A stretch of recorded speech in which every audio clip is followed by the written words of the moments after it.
Alright, so I was playing Outer Worlds 2 recently, just started playing it, I'm about 10 hours in, and I am having a blast. It's a great game. It's got great combat, the story's funny, the characters are funny, and the world is vibrant.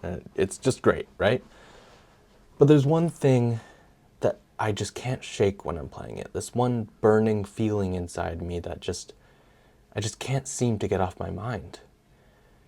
And that's that the game isn't Kingdom Come Deliverance 2. I thought every game was supposed to be Kingdom Come Deliverance 2.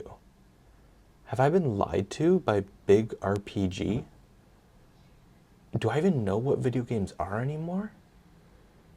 What's the meaning of life?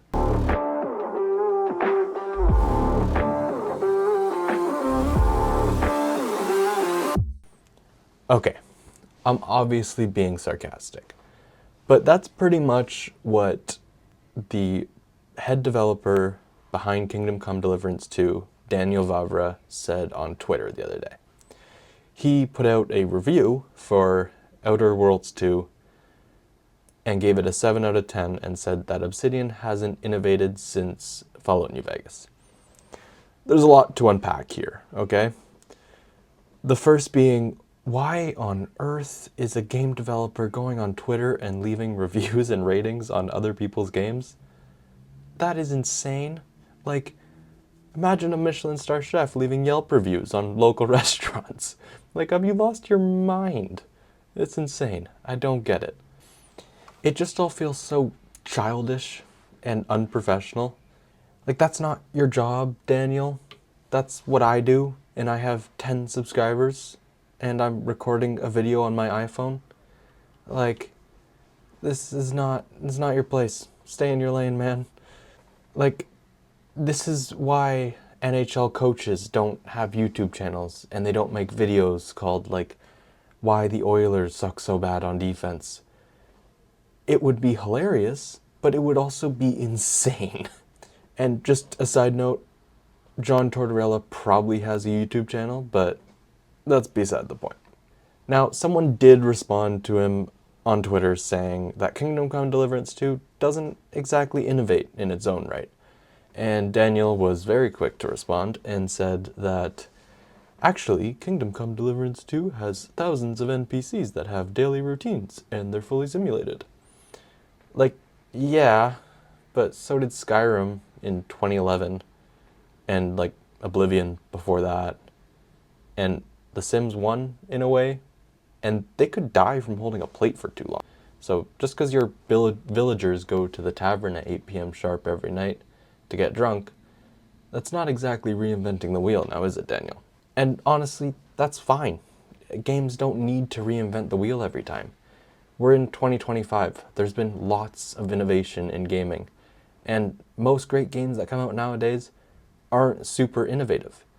They make worlds that we've never seen before, and they apply new mechanics that are fun and interesting, but they're not revolutionary. Like, some of the best games are just doing what other games do, but a lot better. Like, think about Baldur's Gate 3. It doesn't do a whole lot different from Divinity Original Sin 2, but it's so popular because the story's so great, the characters are so detailed, and it makes you fall in love with a vampire that tries to eat you 5 times a day. That's not innovation, it's just execution. And that's a big difference that I think a lot of people kind of overlook when it comes to this argument. Innovation is great, but it doesn't define greatness. What defines greatness in games is execution. So yeah, Daniel's big complaint about the Outer Worlds 2 is that it's not a real simulated, lived-in world like Kingdom Come Deliverance. But it's not really trying to be, and that's fine. Like, would it be better if there were 5,000 NPCs running around, brushing their teeth and going to work? Like, maybe, but it's definitely not trying to do that. If every game tried to be like Kingdom Come Deliverance 2, the game landscape would be so oversaturated and honestly a bit boring. Like, sometimes I don't want to live like a medieval peasant in a fully simulated world. Sometimes I just want to be in a vibrant, colorful space world with a purple gun shooting space bandits, you know what I mean? Like, it doesn't all need to be hyper-realistic, hyper-simulated, completely, you know, detailed environments. Sometimes a little bit of fun and quirkiness is all you need in a game. Kingdom Come 2 Deliverance is a masterpiece, but Outer Worlds 2 is also great in its own right. It's quirky, it's fun, it's vibrant, lighthearted. It's not trying to be Kingdom Come Deliverance 2, and people know that. At least most people do know that. I don't know if Daniel knows that. So maybe someone should tweet at him or something. It seems like he's on there a lot. Yeah, game developers shouldn't be trying to trash other game developers on Twitter for making a game that they wouldn't have made themselves. They should just be celebrating the fact that we have so much variety in gaming, and that two of these games can exist in the same landscape and people can enjoy both of them. That, for me, is what makes gaming so fun and different. And like, you can go from a gritty medieval world to a vibrant outer space world and it feels completely normal. Like, that's amazing, and that should be celebrated. The more I think about it, the more that I think this whole debate about innovation in gaming is kind of missing the point. Like, the greatest games aren't great because they innovated the hardest. They're great because they're the best and they're the most fun, and that's a key point. Fun. Like, innovation, it comes and it goes, but fun is always there. Fun is something that every game needs, and whether you have a hyper-realistic game or a goofy, outlandish game, as long as it's fun, that's kind of all it boils down to, right?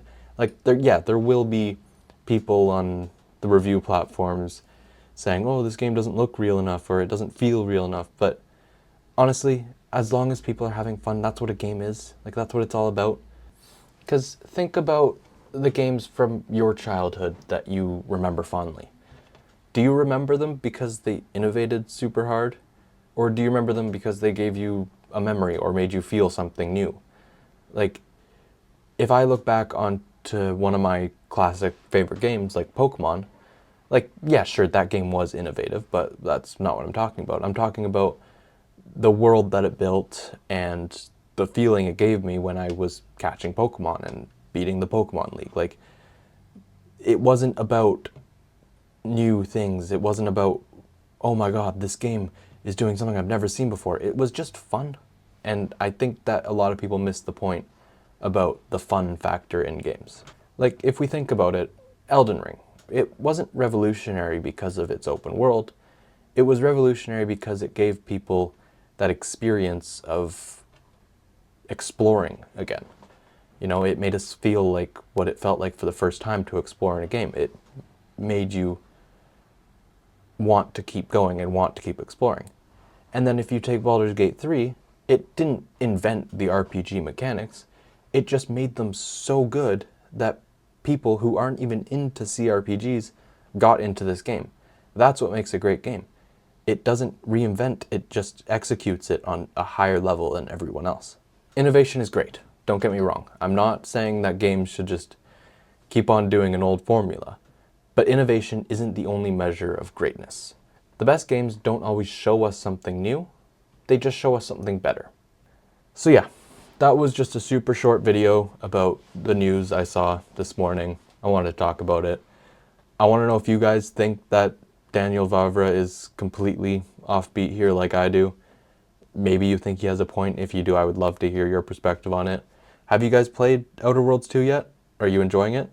Did you play Kingdom Come Deliverance 2? Which one do you enjoy more? Which one innovated the hardest? That's the real question, right?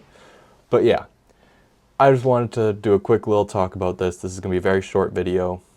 But in conclusion, I think Daniel should probably get off Twitter pretty soon, because it's no place for a game developer, especially if you're talking about other people's games. But yeah, thanks for watching, and if you will excuse me, I have about 200 NPCs in Outer Worlds 2 that are waiting for me to not innovate with them. So, catch you in the next one.